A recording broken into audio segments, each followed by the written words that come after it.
I had a great time with this movie, and I am going to just start with a difficult question. Okay.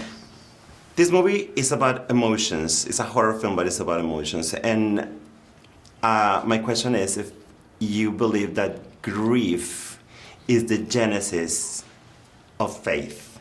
Because it's only when something drastic and dramatic happens to the character that he starts believing in something else. Wow.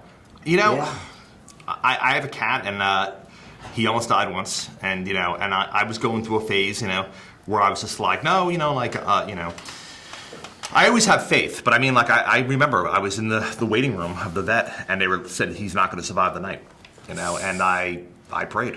I got down on my knees and I prayed, and it made me feel better, you know, so you might be onto something there. You know, it's funny, I mean, that is something that happens in the movie with the main character. Yeah. He goes from not believing to believing, and it's only after death sort of visits his doorstep and is dropped in his lap, the way it was with Rachel, with her sister, that he then starts to change. And it's almost like their arcs crisscross, where she goes into an acceptance of death by the end, and he can't. He wants to continually try to undo it, you know? Yeah, and they have that scene where they have the discussion, him and Lewis and Rachel, where she believes, and it's like because she's had the grief before with her sister, you know, when she was younger. Yeah. How was the process to include that mythological indigenous figure of the Wendigo here? I think it's something that's a huge thing in the book, you know? Not huge, but it's in the book as a metaphor. And it was probably like one of the biggest questions we would get from fans, is the Wendigo going to be in the movie?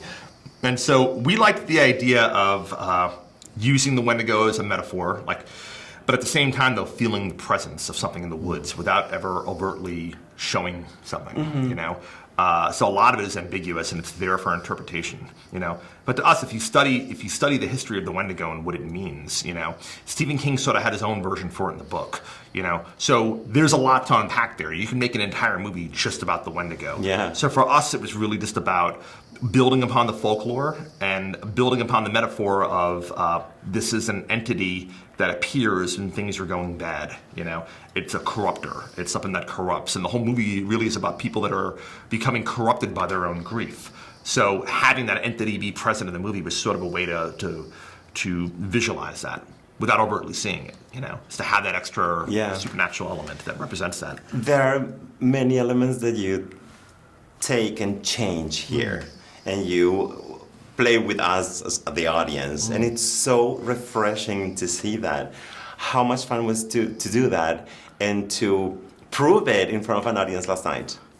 Well, yeah, it's a lot of fun, but I mean, it's also, you know, it's a challenge, you know, because we always wanted to make sure that even if we were doing something new and different that might thrill or excite an audience, we wanted to make sure that that was what it was actually doing, thrilling and exciting them and not making them upset or angry that, like, we didn't stay true to the book, you know, or the source material. So, like, we always made sure that, like, you know, we would always discuss every change and try and make sure that we were staying true to the essence of the source material and that we were honoring Stephen King's work while still trying to give some new thrills. Yeah, so the work, the original work is the book. Yeah. We also had a movie. Yeah. And I had to write something yesterday about what stands out.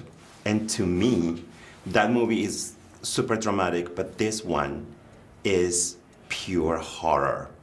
What do you think about that? We love that. I mean, any good horror film should really be a drama, you know, that has horrific elements. You should be able to strip the horror out of it and still have a strong, palpable drama.